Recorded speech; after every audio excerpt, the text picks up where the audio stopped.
이제 룻기의 막바지에 접어들었습니다. 여러분, 룻기가 시작할 때만 해도 전체적인 분위기는 암울 그 자체였어요. 빵집인 베들레헴에 흉년이 들었고 또 한 가족이 이민을 떠나게 되었고 거기서 남편과 자식을 다 잃어버리는 굉장히 암울한 분위기로 룻기가 시작이 되었는데, 이제 룻기가 막바지에 접어들면서 분위기에 반전이 일어나고 있는 것을 우리가 보게 됩니다. 여러분, 오늘 읽은 본문의 좀 분위기가 어떻습니까? 잔치집 분위기죠. 잔치집. 베들레헴 온 마을이 이제 보아스와 룻의 결혼으로 인해서 기뻐하고 있는 분위기입니다. 여러분, 이런 분위기의 반전은 어떻게 일어난 것입니까?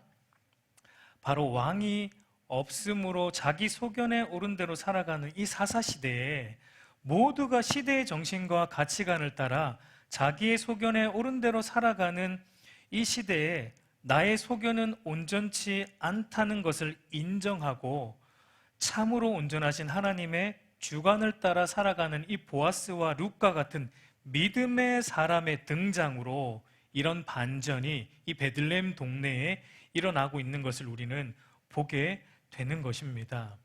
여러분, 이 시대의 정신과 가치관이 그러하기 때문에 다 그렇게 순응하고 사는데, 그런데 세상의 가치관과 정신에 순응하지 않고 분별화해서 하나님의 선하고 기뻐하시고 온전하신 뜻을 살아가는 이 하나님의 말씀을 최우선의 가치로 두고 살아가는 이런 믿음의 사람이 등장하면 여러분, 암울함이 슬픔으로 변하고 기쁨과 희락과 즐거움이 되는 반전이 일어나는 것입니다.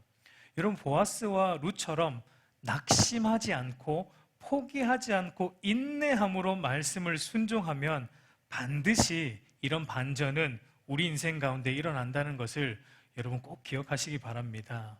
그래서 사도 바울도 이렇게 말했어요. 갈라디아서 6장 9절을 우리 한번 같이 읽어보겠습니다. 시작. 우리가 선을 행하되 낙심하지 말지니 포기하지 아니하면 때가 이름에 거두리라. 바울이 뭐라고 말하냐면 선을 행하되 낙심하지 말라. 여러분, 선을 행하는 것이 무엇입니까? 선을 행하는 것은 하나님의 말씀대로 행하는 것을 의미합니다. 근데 바울이 선을 행하되, 하나님 말씀대로 행하되 낙심하지 말고 포기하지 말라라고 말하고 있는 것은 조금 뒤집어 말하면은 하나님 말씀대로 살아갈 때 뭐가 온다는 거예요. 낙심이 올 수 있고 또 포기하고 싶은 순간이 찾아올 수 있다는 겁니다. 그러니까 달리 말해서 말씀대로 살아가는 것이 쉽지 않다는 거예요. 왜 쉽지 않습니까? 우리가 계속 보고 있지만 여러분, 오늘 우리도 이 21세기 사사시대를 살아가고 있기 때문입니다. 그러니까 하나님의 말씀이 절대적 기준이 아니라 이 시대의 정신, 가치관, 그러니까 각자의 눈에 보기 좋은 것이 기준이 된 시대를 살기 때문에 그것을 거슬러 가는 하나님의 말씀을 따라 사는 것이 쉽지 않습니다. 그러나 선하신 하나님의 말씀을 지키며 사는 것에 있어서 여러분, 낙심하지 않고 포기하지 않으면 하나님의 때에 반드시 열매를 거두게 되는 반전의 역사가 우리 인생 가운데 일어나게 되어 있습니다. 우리 사랑하는 성도 여러분, 하나님의 말씀대로 사는 삶을 당장의 현실을 보고 여러분 낙심하거나 포기하지 않기를 바라요. 여러분, 당장 답이 안 보이는 우리 현실이라 할지라도 여러분, 룻기 강의하면서 얘기했잖아요. 답이 대신 하나님의 말씀 붙들고 인내함으로 이 21세기 사사시대를 여러분 21세기 보아스와 룻처럼 살아가는 저와 여러분들 되기를 간절히 소망합니다. 여러분, 온 베들레헴이 기뻐하고 있는 이유가 무엇입니까? 물론 이제 우리가 보는 것처럼 보아스와 룻의 이 선을 행함, 달리 말해서 하나님의 말씀을 지키며 사는 이 보아스와 룻의 진실된 삶 때문에. 그런데 이들의 진실된 삶이 어떤 것입니까? 무엇 때문에 이 베들레헴 온 마을이 이 보아스와 룻 때문에 감동을 받고 있고 온 마을이 함께 기뻐하고 있는 것입니까? 그러니까 하나님의 말씀을 지키면서 살되 어떻게 살았습니까?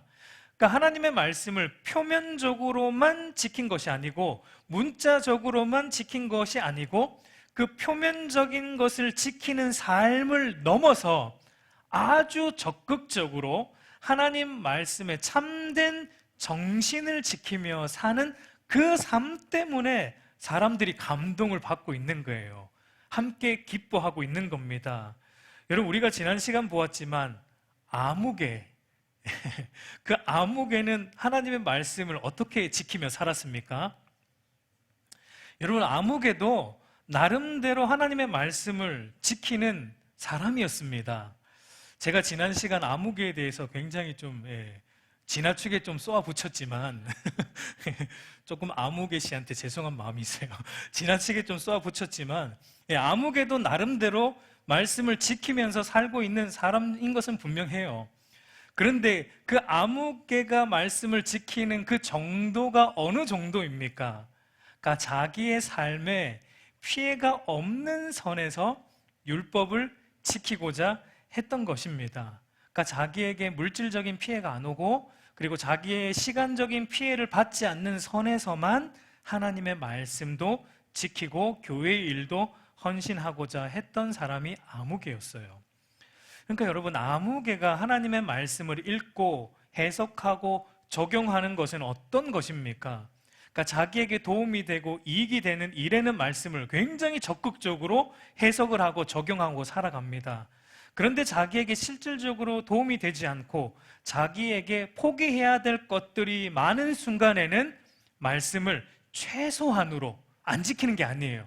최소한으로 적용하면서 양심에 크게 안 찔릴 정도로만 아주 소극적으로 말씀을 표면적으로만 지키고 살아가고 있었던 것입니다. 여러분, 이런 사람에게는 감동이 없습니다. 사실 오늘날 현대 많은 그리스도인들의 모습이 사실은 이와 같다라고 좀 생각이 돼요. 그러니까 자기의 신앙 양심에 걸리지 않을 정도로만, 최소한으로만 할 것만 하는 거예요. 그러니까 기준이 뭐예요? 말씀이 아니죠. 대부분의 사람들이 이 정도 한다는 것, 이것이 아무개의 기준이었습니다. 여러분, 예수 안 믿는 불신자들보다 사실은 어떤 면에서 교회 안에 있는 이 아무개와 같은 신앙인들, 종교인들이 사실은 더 불쌍한 자들이라고 생각이 돼요. 왜냐하면 기독교 신앙의 테두리 안에는 있습니다. 이게 굉장히 복된 건데, 기독교 신앙의 테두리 안에 있는데 기독교 신앙의 그 귀한 것들을 다 놓치고 살아가고 있기 때문입니다. 그러나 보아스와 룻은 말씀을 어떻게 해석하고 적용했습니까? 그러니까 문자적으로 해석하고 지키는 것은 물론이고 안 지키는 게 아니죠. 그런데 더 나아가서 말씀의 참된 의미를 찾아내고 있는 거예요. 그리고 그 참된 의미를 찾아내어서 자기의 삶으로 적극적으로 지키며 살아가고 있는 삶이었어요. 여러분, 2장에서 이삭을 주우러 온 룻에게 보아스가 어떻게 했습니까? 2장 15절을 우리 한번 같이 읽어볼까요? 시작. 룻이 이삭을 주우러 일어날 때 보아스가 자기 소년들에게 명령하여 이르되 그에게 곡식단 사이에서 줍게 하고 책망하지 말며. 여러분, 당시 사사시대를 감안할 때 이것도 대단한 거예요. 이 정도도. 사실 여기까지는 율법이 요구하는 바입니다. 여러분, 레위기 19장 9절 우리 한번 또 같이 읽어볼게요. 레위기 19장 9절 시작. 너희가 너희 땅에서 곡식을 거둘 때 너희는 밭 모퉁이까지 다 거두지 말고 내 떨어진 이삭도 줍지 말며. 그러니까 하나님이 율법으로 이 율법을 주셨는데, 그러니까 너무 알뜰하게 밭 모퉁이까지 다 거두지 말라는 거예요. 조금 남겨두라는 겁니다. 그리고 줍다가 이삭이 떨어지면 떨어진 이삭은 줍지 말고 내버려 두라는 겁니다. 왜 그렇게 하신 거예요? 가난한 자들, 나그네와 고아들, 과부들에게 가난한 자들이 먹고 살아갈 수 있는 일종의 사회 보장제도, 사회 복지 제도로 하나님이 두신 겁니다. 그러니까 이 율법을 표면적으로 지키는 사람은 어떻게 지킬까요? 어쨌든 많이 거두어 들여야 자기 이익이 되니까 최대한 안 떨어뜨리고 딸 수 있는 것은 다 따겠죠. 그러다가 어쩌다가 실수로 떨어뜨리면 그거는 안 죽는 거예요. 그것만 내버려 두면 돼요. 그러니까 이게 여러분, 표면적으로 율법을 지키는 사람의 모습이에요. 이거는 안 지키는 게 아니고 이것도 지키는 겁니다. 하나님 보실 때 어쨌든 율법을 표면적으로는 지키는 거예요. 그러니까 여러분, 보아스가 룻에게 내 곡식단에서 그렇게 주어라 라고 한 것은 어떤 면에서 표면적으로 지키고 있는 것과 같습니다. 그런데 보아스는 거기서 그치지 않았어요. 어디까지 나아갔습니까? 룻기 2장 16절을 우리 한번 같이 읽어보겠습니다. 시작. 또 그를 위하여 곡식 다발에서 조금씩 뽑아버려서 그에게 줍게 하고 꾸짖지 말라 하니라. 보아스는 어떻게 하냐면 그냥 단순히 실수로 떨어뜨리는 것 주워가게 하는 것이 아니고 일부러 곡식 다발을 일부러 뽑아서 일부러 떨어뜨려 놓으라고 말하고 있는 것을 보게 돼요. 여러분, 이것은 율법에는 없는 요구예요. 여러분, 보아스가 율법을 어기고 있습니까? 율법에 없는 걸 하고 있습니다. 보아스가 왜 이렇게 하고 있습니까? 그러니까 보아스는 율법을 표면적으로만 해석하고 적용하고 있는 것이 아니고 율법의 참 정신을 찾아내고 있는 거예요. 그리고 하나님의 의도대로 해석하고 하나님의 의도대로 적용하고 실천하는 삶을 살아가고 있었던 거예요. 바닥에 떨어진 이삭을 다시 줍지 말라는 이 율법은 여러분, 하나님이 단순히 가난한 자들이 자신의 배를 겨우 채우도록 만든 제도가 아니고 사실 이 제도를 주신 하나님의 그 참된 목적, 하나님의 진의가 뭐냐면 많이 가진 자들이 흘러보내라는 겁니다. 흘러보내서 모두가 잘 살 수 있는 그런 공동체를 만들라는 하나님의 사회 보장 제도였어요. 그러니까 여러분, 보아스는 율법 안에 담긴 하나님의 마음을 읽어내고 있는 사람입니다. 하나님의 뜻을 캐치해내고 있는 거예요. 여러분, 이것이 중요한 것입니다. 그래서 율법을 표면적으로 지킬 뿐만 아니라 더 나아가서 그 진의도 지키며 살아가는 것입니다. 이런 사람들 때문에 우리가 감동을 받아요. 기쁨이 와요. 여러분, 예를 들어서 살인하지 말라는 그 율법을 볼 때 표면적으로 해석하고 적용하는 사람은 어떻게 지킵니까?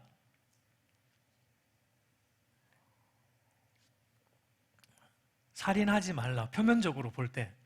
그러니까 사람을 직접적으로 안 죽이면 됩니다. 그러면 살인하지 말라는 그 율법의 계명을 지키고 있는 거예요. 표면적으로 다 지키고 있는 겁니다. 근데 하나님이 이 율법을 주신 진의가 무엇입니까? 여기에 대해서 우리 예수님이 산상수훈에서 참 목적을 말씀해 주시죠. 마태복음 5장 21절에서 24절 우리 한번 같이 읽어보겠습니다. 시작. 옛사람에게 말인 바 살인하지 말라. 누구든지 살인하면 심판을 받게 되리라 하였다는 것을 너희가 들었으나 나는 너희에게 이르노니 형제에게 노하는 자마다 심판을 받게 되고 형제를 대하여 나가라 하는 자는 공회에 잡혀가게 되고 미련한 논미를 하는 자는 지옥불에 들어가게 되리라. 그러므로 예물을 제단에 드리려다가 거기서 내 형제에게 원망 들을 만한 일이 있는 것이 생각나거든 예물을 제단 앞에 두고 먼저 가서 형제와 화목하고 그 후에 와서 예물을 드리라.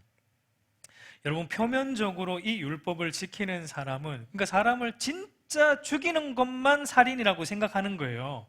그러니까 그래 진짜 안 죽이면 되는 겁니다. 그러나 이 율법이 담아내고 있는 진의는 그 사람을 사랑하지 않는 마음으로 미워하고 미워하는 마음으로 그 사람에게 화를 내거나 나쁜 말을 하거나 무시하는 말을 하는 이 모든 것들이 다 살인의 율법을 어기는 것이다라고 우리 주님은 확대 해석해 주고 있어요. 율법의 진의를 우리에게 말해주고 있습니다.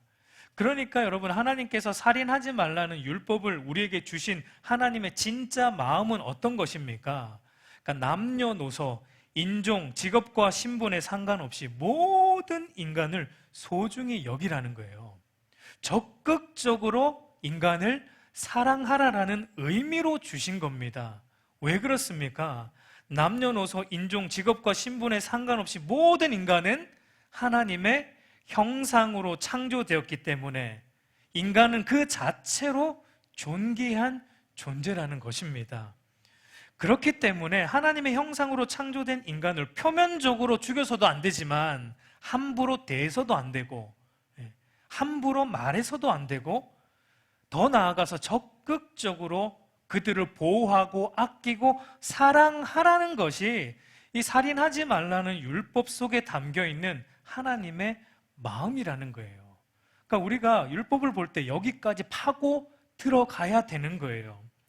그래서 그 고신대의 우병훈 교수님이 쓰신 이 룻기 이 책이 있어요. 상실에서 체험으로라는 이 책인데, 그 책을 보면은 이 보아스의 율법 해석을 이렇게 설명하고 있습니다. 우리 한번 같이 읽어볼까요? 시작. 보아스는 율법을 자구적으로 지키는 데 그치지 않고 율법의 정신을 이해하고 그 정신을 헤세드의 사랑으로 완성시켰다.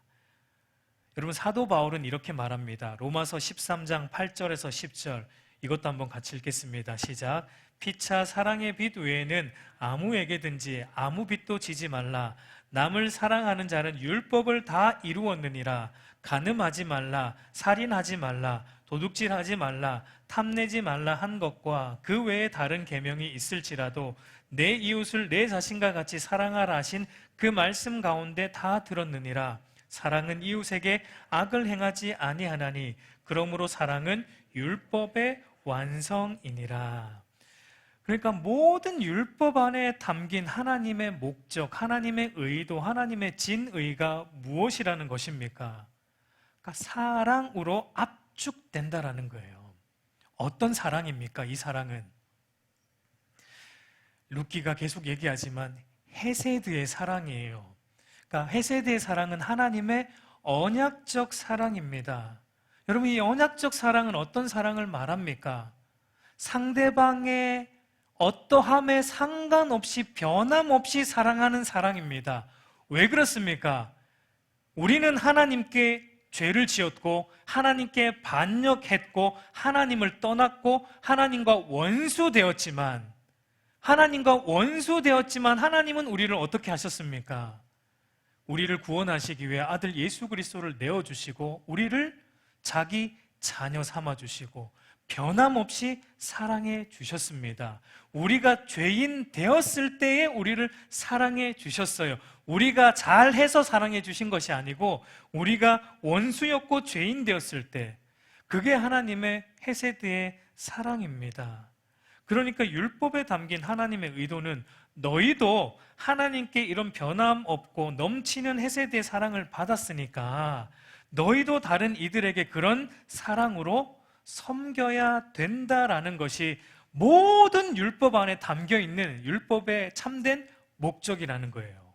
살인하지 말라, 간음하지 말라, 거짓말하지 말라, 도둑질하지 말라. 이 모든 율법은 표면적으로 그것도 안 해야 되지만 그 속에 있는 것은 그렇게 헤세드의 사랑으로 이웃을 아끼고 사랑하는 자리로 가라는 것입니다. 여러분, 이렇게 살아가는 사람들 옆에 있으면 한번 상상해 보십시오. 여러분, 한번 상상해 보세요. 그렇게 보아스처럼 하나님 말씀을 문자적으로만 지키는 것이 아니라 그 율법에 깊이 배어있는 참된 뜻을 지켜내고 살아내고 옆에 있는 지체들에게 흘러보내고 있는 사람들이 모여있는 공동체라면 여러분 한번 상상해 보십시오. 그 공동체에서 어떤 일이 일어나겠습니까? 기쁨이 넘쳐나는 거예요.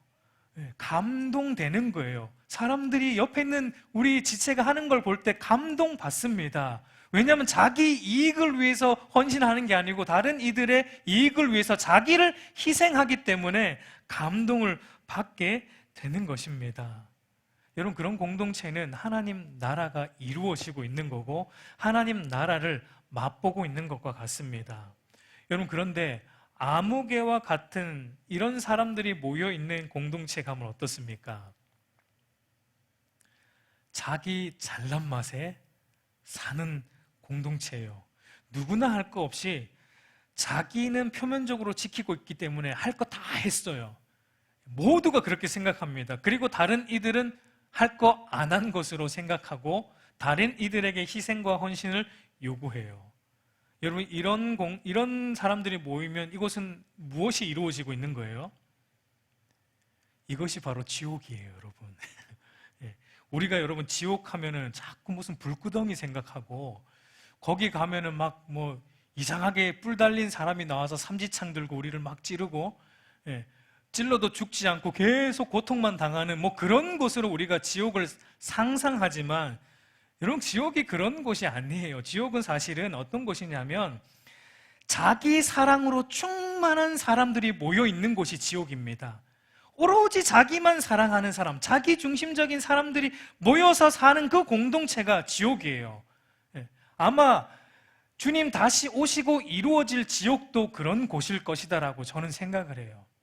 그게 지옥이에요. 그게 가장 고통이에요. 그래서 여러분, 하나님을 진실로 사랑하지 않는 사람, 그 마음 안에 하나님 사랑으로 또 이웃을 사랑하지 않는 사람들은 이미 이 땅에서 그렇기 때문에 지옥을 누리고 살고 있는 겁니다. 지옥을 맛보고 사는 것과 같은 것입니다.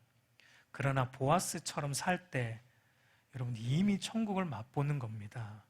보아스와 룻의 참된 헤세드의 사랑으로 베들레헴이 지금 천국이 되고 있는 겁니다. 천국의 축제가 이루어지고 있는 거예요.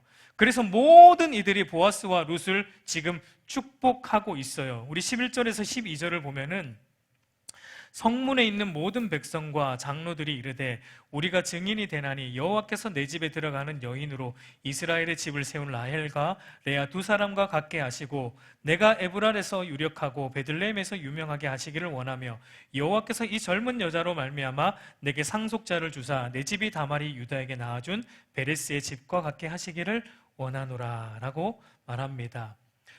여기 보면 이 세 가지의 축복을 해주고 있는데 룻에게 축복을 하고 보아스에게 축복을 하고 이제 태어날 상속자로 인해 이루어질 가문을 위해 축복을 해주고 있어요. 여러분 이 세 가지 축복을 보면은 자세히 보면 큰 것으로부터 작은 것으로 이어지는 축복이에요. 첫 번째는 룻이 이스라엘을 세운 라헬과 레아처럼 되기를 원한다는 것입니다. 여러분 라헬과 레아는 누구이죠? 야곱의 아내로서 이스라엘 12지파의 어머니, 그러니까 이스라엘을 만들어낸 어머니들이에요. 그러니까 룻도 이 라헬과 레아처럼 이스라엘 민족을 이루는 그런 축복받은 여인이 되기를 원한다라는 그 첫 번째 축복이고, 두 번째는 보아스가 에브랄에서 유력하고 베들레헴에서 유명하기를 원한다라고 말합니다. 이 에브랏과 베들레헴은 다른 지역이 아니고 같은 지역입니다. 그러니까 에브랏은 베들레헴의 옛 지역 이름이에요. 그러니까 한마디로 이스라엘 땅 안에서 특별히 베들레헴 땅에서 유명하기를 원한다라는 축복을 해주고 있습니다. 그리고 세 번째는 상속자를 주셔서 다말이 유다에게 낳아준 베레스의 집과 같게 되기를 원한다라는 축복입니다. 여러분 다말은 유다의 며느리입니다. 며느리. 예. 근데 그 유다가 계대 결혼법을 이행하지 않았기 때문에 다말이 자신을 우리가 잘 알지만 창녀로 위장하고 계대 결혼법을 이행함으로 시아버지 유다의 대를 이어준 것을 빗대어서 지금 축복하는 거예요. 이게 축복인지 잘 모르겠지만 어쨌든 이렇게 축복하는 겁니다. 그런 점에서 볼 때 여러분 유다와 아무개가 같은 사람이었다고 볼 수 있습니다. 다말과 결혼한 자신의 그 유다의 첫 번째 아들 엘이 하나님 보시기에 악해서 죽었어요. 그래서 둘째 아들 오난을 주었지만 오난도 하나님 보시기에 악해서 죽었습니다. 이제 셋째 아들이 남아 있었는데 유다가 셋째 아들을 다말에게 주어서 후손을 이어가야 함에도 불구하고 유다가 자신의 아들을 주지 않았습니다. 그 이유가 무엇이었죠? 죽을까봐. 이걸 달리 말하면 자기 기업에 손해가 될까봐 주지 않았습니다. 다말에게. 줘야 하는데 주지 않은 거예요. 그러니까 유다가 이렇게 생각했겠죠. 며느리 하나 잘못 들어와서 집이 이 모양 이 꼴이 됐다. 하필 이름도 여러분 다말이라서 집안을 다 말아먹고 있다. 뭐 이렇게.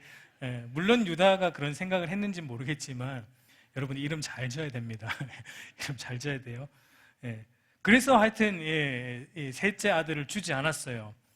그러니까 참다 못한 며느리가 다말이 자신을 창녀로 속이고 시아버지 유다와 관계함으로 끊어질 유다 지파를 대를 이어간 거예요.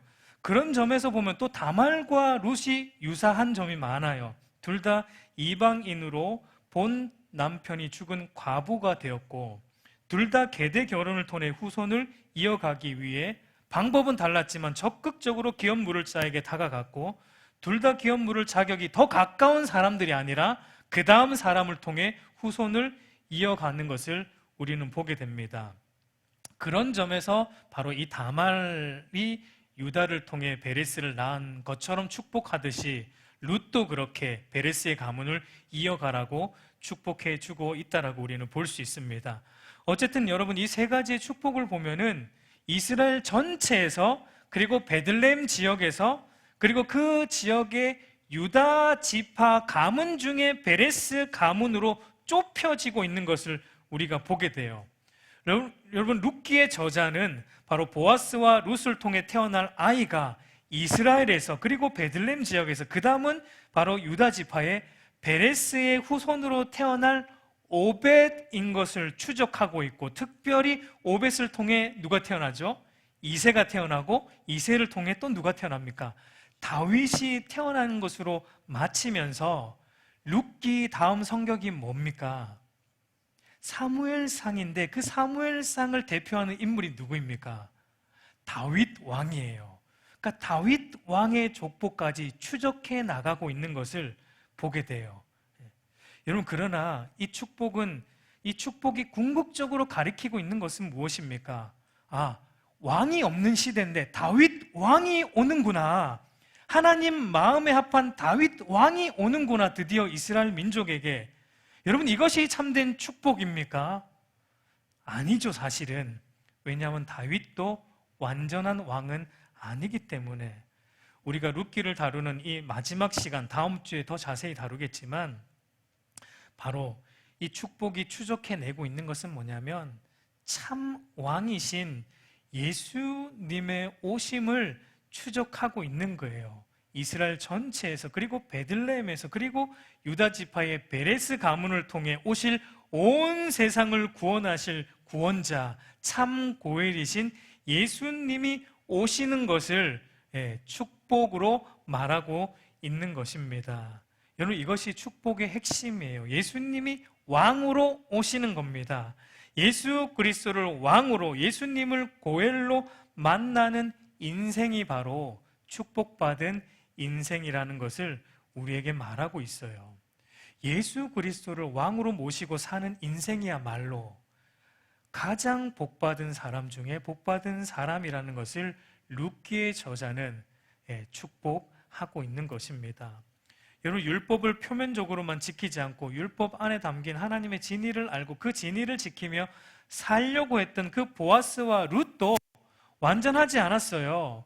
여러분, 이들을 통한 이 베들레헴의 기쁨과 감격이 영원히 이어졌을까요? 아니죠. 언젠가는 이들을 통한 기쁨과 감격도 끊어집니다. 그러나 영원히 지속되는 이 기쁨과 감격은 바로 누구를 통해 온다는 거예요. 그러니까 그 율법을 표면적으로만이 아니라 참되게 지켜내신, 온전히 지켜내신 유일하신 한 분, 예수 그리스도, 그분이 우리 인생 가운데 왕으로 오실 때, 그분이 우리 인생 가운데 왕으로 자정하실 때, 그때 참된 기쁨과 참된 감격이 우리 안에 주어진다라는 것을 룻기의 저자는 우리에게 말하고 있습니다. 여러분, 그래서 우리의 궁극적인 골은 예수님께 나아가는 것입니다. 하나님과 그가 보내신 자 예수 그리스도를 인격적으로 아는 자리로 우리가 나아가야 돼요. 달리 말해서 그분 안에서 기뻐하고 그분을 즐거워하는 그 자리로 우리는 날마다 나아가야 되는 것입니다. 이게 바로 율법을 지키려고 하는 참된 목적이에요. 여러분, 우리가 율법을 왜 지킵니까? 말씀을 왜 지키며 살려고 애를 쓰십니까? 사람에게 잘 보이기 위함입니까? 여러분, 그거는 바리새인들의 신앙이죠. 바리새인들의 특징이 사람에게 보이려고 기도하고, 사람에게 보이려고 큰 길거리에서 많은 사람들이 있는 광장에 서서 기도하고 예배하고 11조 하고 구제하는 게 바리새인들의 특징이에요. 사람들이 보기 때문에 하는 겁니다. 사실 저희 이제 주보에 여러분 그 헌금 명단이 빠졌죠. 아마 어떤 분들은 이런 염려하는 분들도 있는 것 같아요. 헌금 명단에 이름이 나오지 않으니까 이름이 이제 기록되지 않기 때문에 혹시 11조나 헌금을 더 안 하는 분들이 있지 않을까, 뭐 예전보다 줄지 않을까 하는 그런 염려를 하시는 분들도 있는 것 같아요. 여러분, 참된 기독교 신앙의 핵심은요, 은밀한 중에 보시는 하나님께 하는 것입니다. 사람에게 보이려고 하는 게 기독교 신앙이 아니에요. 참된 기독교 신앙의 핵심은 은밀한 중에 보시는 그 하나님과 친밀한 사귐과 교제 가운데 거하는 것입니다. 사람 보기 때문에 아니에요. 그건 바리새인들의 위선적인 신앙이에요. 왜 우리가 여러분 하나님 앞에 예배드리고 기도합니까? 왜 우리가 하나님 말씀을 지키려고 애씁니까? 하나님의 말씀을 지키는 것을 통해서, 하나님 앞에 예배하고 기도하는 것을 통해서 뭔가 우리를 앞세우기 위해서입니까? 아니죠. 하나님의 마음을 더 깊이 알기 위해서예요. 그래서 그분과 더 친밀한 사귐과 교제를 하기 위해서 하는 것입니다. 아, 하나님 말씀 안에 담긴 하나님의 마음이 이런 것이었군요. 제가 그것도 모르고 그동안 그저 표면적으로만, 의무적으로만 하나님 행했습니다. 그러면서 어깨에 제가 힘주고 다녔어요. 하나님, 죄송합니다. 이제는 하나님의 마음을 더 알고 하나님의 뜻대로 행함으로 하나님과 더 깊은 교제와 사귐의 자리로 나아가겠습니다. 이게 기독교 신앙이에요, 여러분. 예수님을 담아내는 삶이 이런 것입니다. 여러분, 저희 둘째 요한이가 저기 앉아 있는데 동영상을 보거나 이제 게임하는 공기계 휴대폰이 있어요.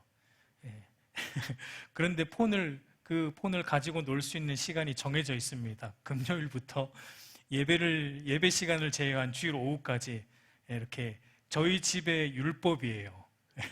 정해놓은 율법입니다. 그래서 제가 폰을 어디다 숨겨 놓았습니다. 나중에 금요일 날 알려준다라고 했는데 어제 저녁에 계속 알려달라고 하더라고요. 그래서 안 알려주니까 삐졌어요. 그래서 저한테 이런 얘기를 하더라고요. 그럼 나도 이제 아빠 안마 안 해줄 거야. 보통 저녁에 저를 이제 안마를 해주거든요. 근데 안 해준다고 협박을 하더라고요. 그것 가지고 어제 저녁에 서로 좀 싸웠어요. 실랑이를 벌이다가, 근데 결국은 이제 화해를 하고 화해를 했는데, 저희 아내가 요한에게 이렇게 했습니다. 요한이는 지금 휴대폰이 우상인 것 같아. 하나님보다 더 사랑하고 엄마 아빠보다 휴대폰을 더 좋아하는 것 같아 라고 말을 했는데, 요한이는 그것은 아니라고 대답을 했어요. 그러니까 저희 부부의 바람은 폰을 금요일 오후부터 주일 오후까지 예배 시간을 제외한 그 시간에만 하는 것을 원하는 게 아니죠. 그러니까 엄마 아빠가 왜 그렇게 하는지를 알아주기를, 스스로 컨트롤할 수 있기를 바라는 마음을 알기를 바라는 거죠.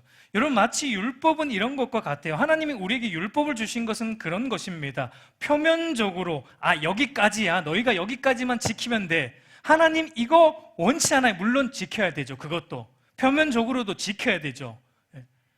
그런데 하나님은 그것 때문에 율법을 주신 게 아니라는 거예요. 그것보다 더 중요한 것, 율법 안에 담겨있는 하나님의 마음, 이거 알아달라는 겁니다.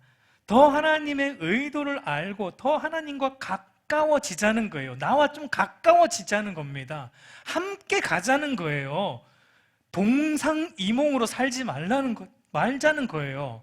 같은 마음, 같은 생각 품고 함께 이 믿음의 여정을 좀 떠나보자는 겁니다. 그러면 기쁨이 온다는 거예요. 그러면 감격이 온다는 거예요. 왜 기쁨과 감격이 없냐면 동상이몽이거든요. 우리가 하나님과 함께 간다라고 하고는 있는데 생각이 달라요.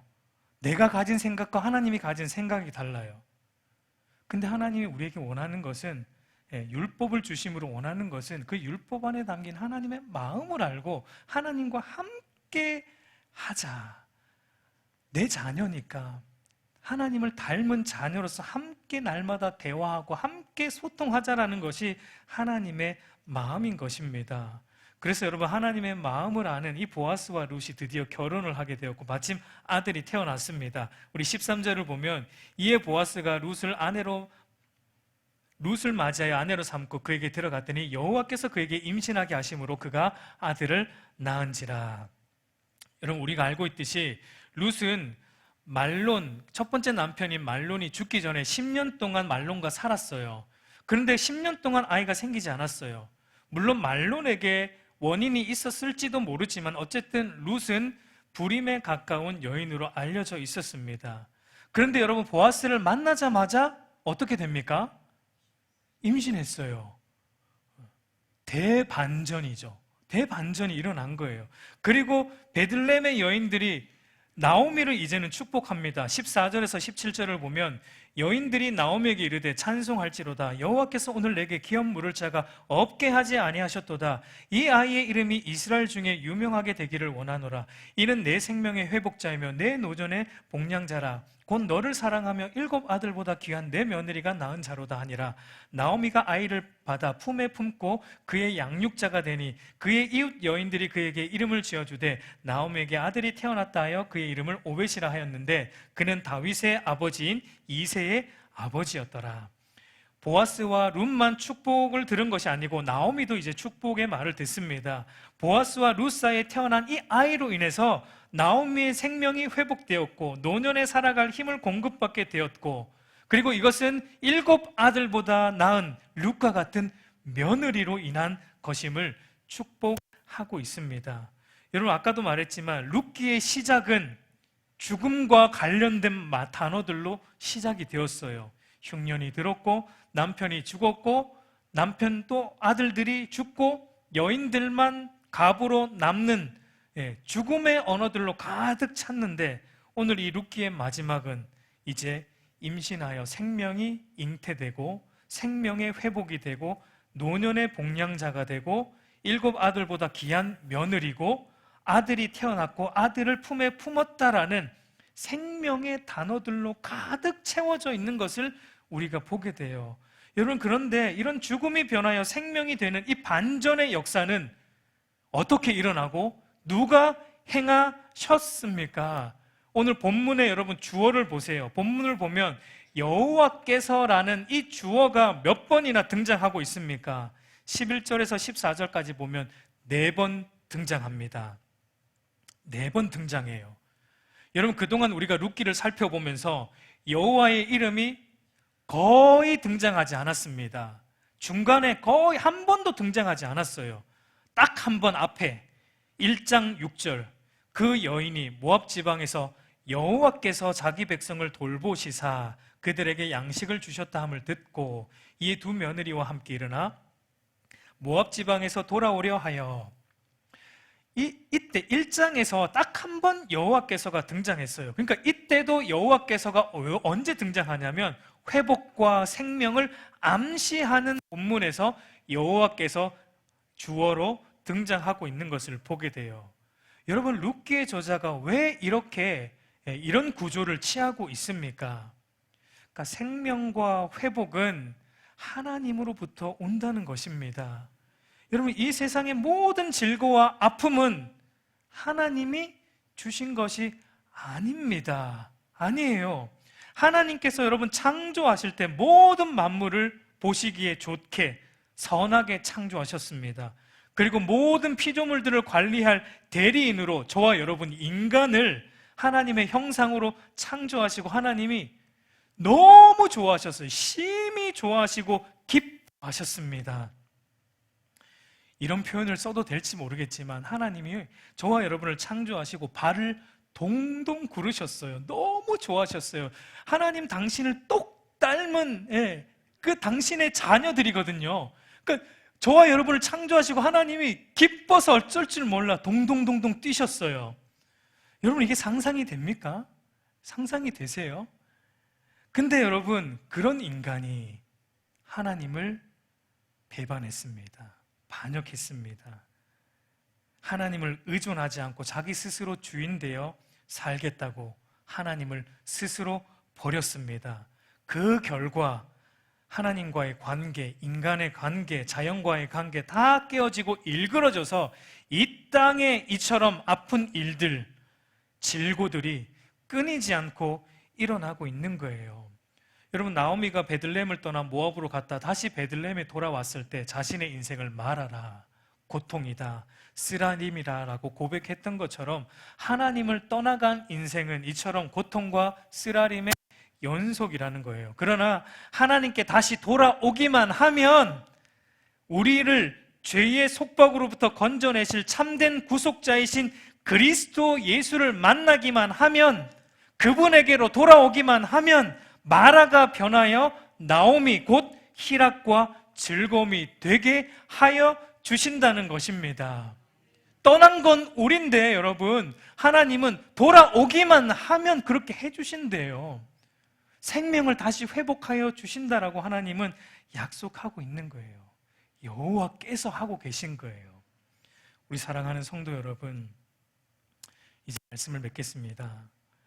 여러분, 오늘 보아스와 룻과 나옴에게 일어난 이 슬픔과 고통이 가득한 이 죽음의 그림자가 변하여 기쁨과 희락으로 가득 찬 생명이 되는 이 반전은 바로 예수 그리스도를 통해 모든 그리스도인들에게 경험되는 것입니다.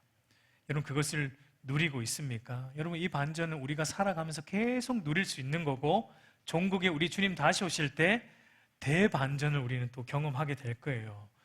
여러분, 마지막으로 고린도후서 6장 9절에서 10절을 우리 한번 같이 읽어보도록 하겠습니다. 시작.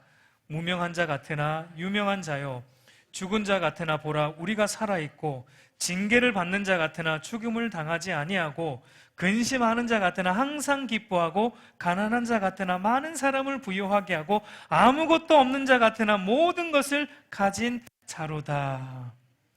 여러분, 이 세상을 살 때 비록 우리의 모습이 세상 사람들의 눈에는 마라와 같이 무명한 자 같고, 죽임을 당한 자 같고, 징계받는 자 같고, 근심하는 자 같고, 가난한 자 같고, 아무것도 없는 자 같지만 여러분, 아닙니다. 하나님 보실 때, 하나님께 돌아온 자는 하나님 보실 때 축복받은 나옴처럼 유명하게 된 자고, 생명이 있는 자고, 항상 기뻐하는 자고, 많은 사람을 부유하게 하는 자고, 모든 것을 가진 자입니다. 여러분, 세상 사람에게 아무리 이름을 알리고 유명해지고 모든 것을 가진 자라고 한들 그 안에 예수 그리스도의 생명이 없으면 그는 하나님 앞에서 아무개예요. 예수 그리스도의 생명이 그 안에 없으면 아무리 유명해도 이름이 알려지지 않은 아무개입니다. 우리 사랑하는 성도 여러분, 여호와께서 저와 여러분의 인생 가운데 개입하시고 저와 여러분의 삶의 주어의 자리에 들어오시면 모든 것이 달라집니다. 사사시대의 주어의 자리는 다 자기입니다. 자기가 주어예요. 그러나 이 주어의 자리에 우리 자신이 아니라 여호와께서 오시면 여러분, 반전은 반드시 일어나게 되어 있습니다. 여러분, 부탁드립니다. 저와 여러분의 주어의 자리에 여호와께서 오시도록 하시기를 바랍니다. 여러분, 그건 어떻게 합니까? 우리가 하나님 말씀을 자구적으로 지키는데 그치지 않고 하나님의 마음을 알고 적극적으로 하나님의 마음을 살아내는 자리로 적극적으로 나아가는 것이 바로 우리의 인생의 주어를 여호와께서로 두는 인생인 것입니다. 여러분, 그렇게 여러분의 인생을 하나님 말씀 안으로 던져 넣으셔서 여호와께서 여러분들의 인생을 책임지시도록 여호와께 여러분의 인생을 내어드리기를 우리 주님의 이름으로 간절히 축복합니다. 그리고 반전을 경험하는 역사가 저와 여러분 인생 가운데 있기를 우리 주님의 이름으로 축복합니다.